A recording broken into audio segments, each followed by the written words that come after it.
Kokia būtų jūsų slapta veikla, jei neturėtumėte taisyti kontrolinių darbų ir ruoštis namų darbams? Kyla klausimas, kodėl slapta?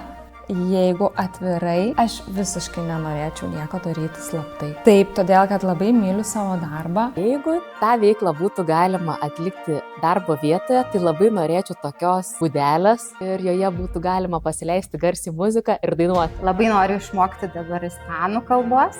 Manau, kad kiekviena išmokta kalba yra nauji vartai į pasaulį. Aš įkurčiau mokykloje daržą, kuriame mes galėtumėm sodinti įvairiausio pobūdžio sėklų pagal mokinių norus ir fantazijos. Tai ta slapta veikla, slapta misija, pasigaminame skafandrus, pasigaminame kostiumus, sukūrėme logotipus ir kylame aukštyn tiesiai į kosmosą ieškoti įvairiausių planetų.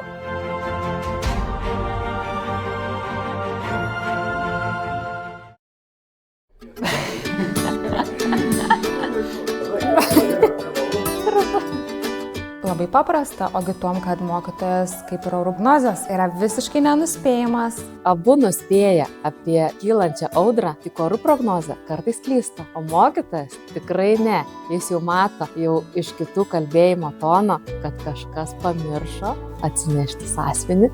Mūsų darbė iš tikrųjų daug gražių, saulėtų, giedrų dienų, bet pasitaiko visko.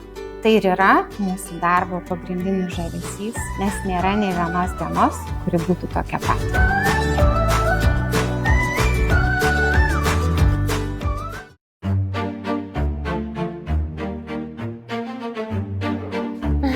Nebežinau jau kur lekcionuoti ir parašyti mokinių netipiškų žodžių enciklopediją. Mąstyk plačiai, juokis, linksmai, lys, kūrybiškai. Šūkis turėtų būti mokomės rimtai, bet žaidžiame iš širdies. Keisčiausias pasirenkamas dalykas kartą per savaitę tylėjimo pamoka. Auginu ne pažymį, o mokinį.